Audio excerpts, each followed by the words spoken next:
So, everyone thinks that the government just killed salary sacrifice for pensions. They didn't.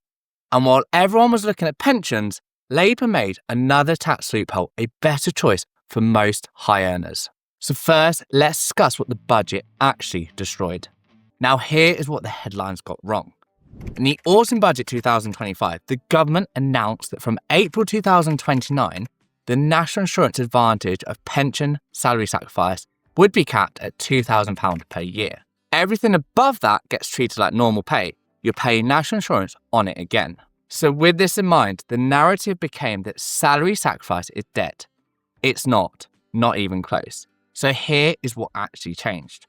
Right now, when you salary sacrifice into your pension, you avoid income tax and both employee and employer national insurance on that full amount. From April 2029, only £2,000 per year gets the full NI relief.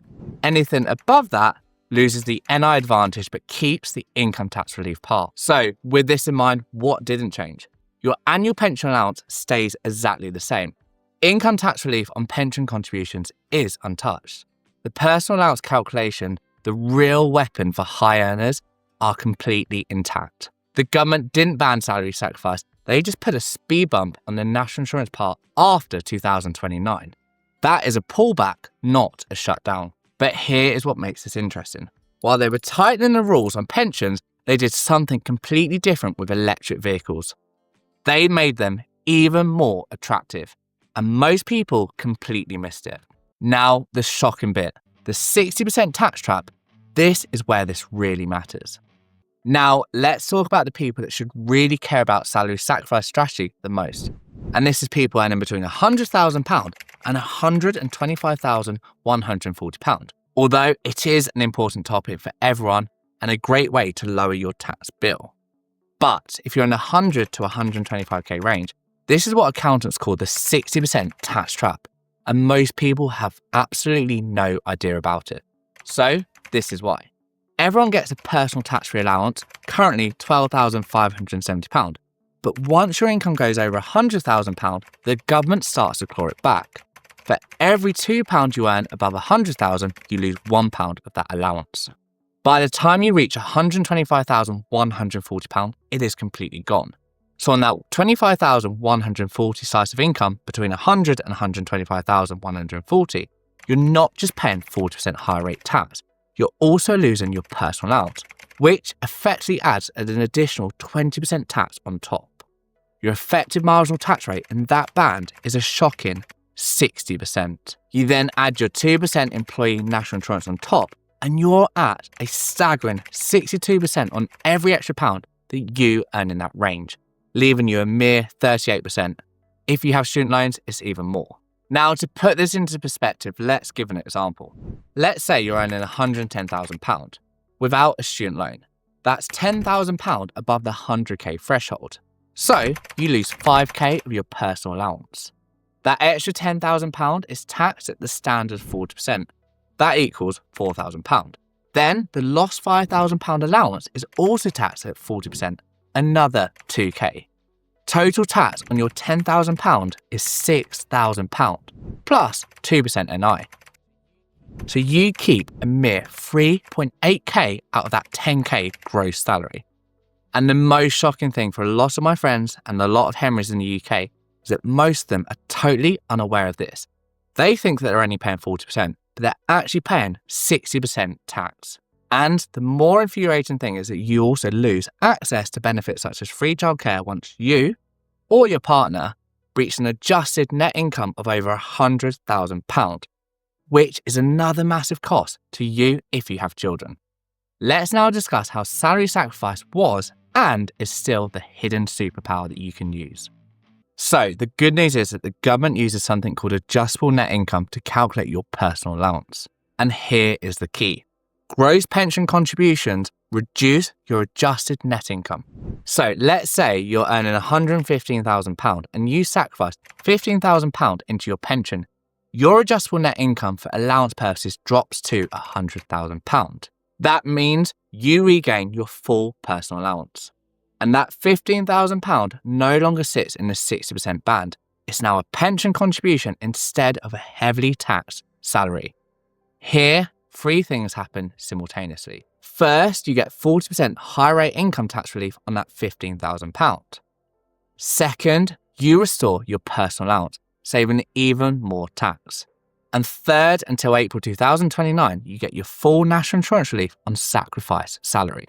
You move from an effective 60% tax band into a pension that can significantly grow with compound interest.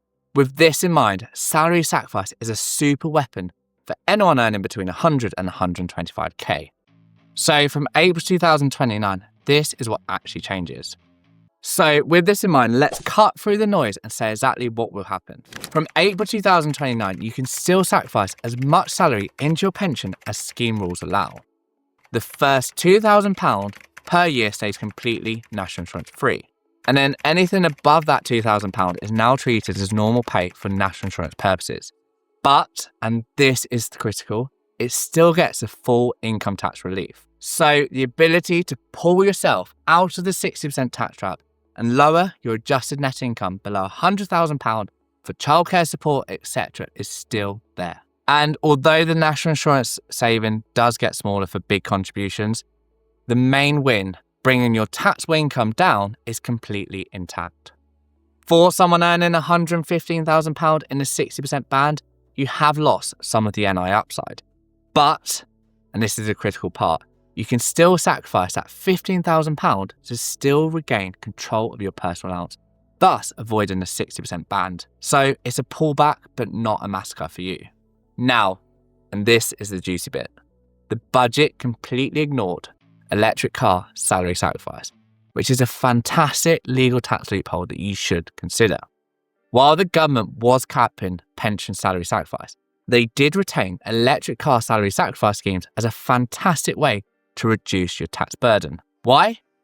This is because the UK government needs people in electric cars to hit its net zero targets by 2035. So it's deliberately using the tax system to push you into electric vehicles. So while they are tightening pension rules, they protected and basically amplified the benefits for electric vehicles. And here is the part that most people don't understand and are not talking about.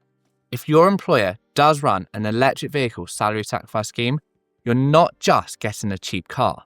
You're swapping your taxable gross salary for use of that car that's taxed at a mere 3 to 9% benefit in kind on its value depending on what year it is. Your taxable income can fall.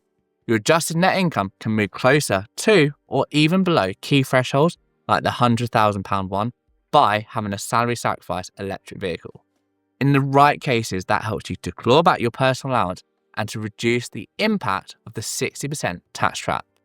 In other words, you can use an electric vehicle to both reduce the cost of running a car that you were going to have anyway, and also help to manage the income line that HMR actually uses when it works out how much tax you need to pay. Win-win in my view.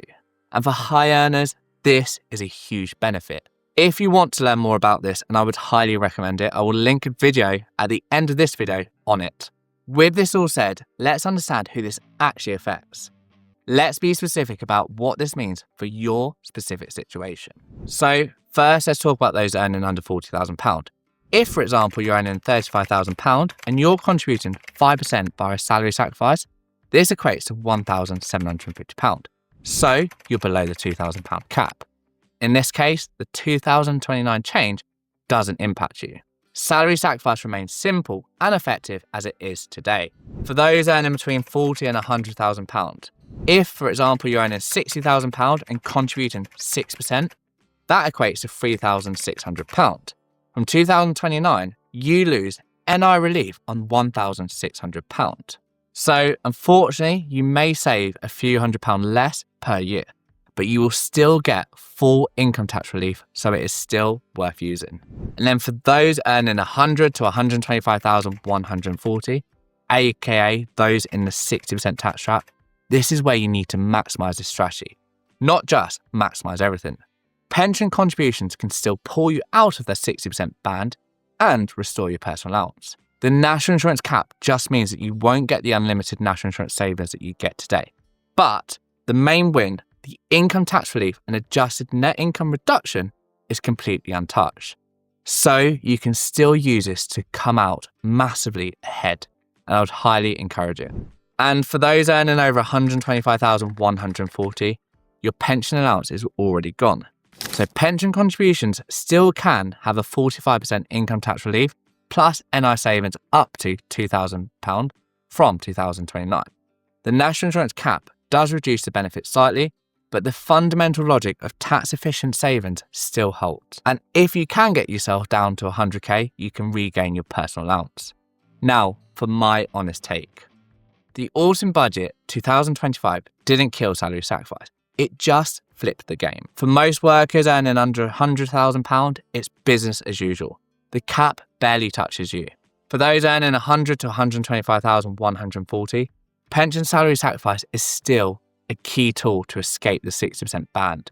You won't get unlimited NI savings, but combining it with an electric vehicle salary sacrifice is now one of the clearest government-backed ways to keep more of your tax, and it is a fantastic legal tax loophole. And then for high earners above that, it does remain a solid long-term strategy, just with slightly reduced NI upside from 2029. The government's message is clear. Pensions are still highly encouraged, but we won't subsidise huge NI-free sacrifices forever. Electric cars, we still want you in those. If you understand those signals and plan around them, focus on your income level, your pension goals, and also whether an electric vehicle fits your life, you can still use salary sacrifice to come out massively better off than someone who just lets pay as you earn take whatever it likes. Now, as I touched on earlier in the video, if you want to see the full video explaining how electric vehicle salary sacrifice schemes work, watch this video here. I would highly encourage it. Please also share this video with people that need to see it, whether that's your friends, families, etc. This information is incredibly important and can save them thousands of pounds per year. Until next time.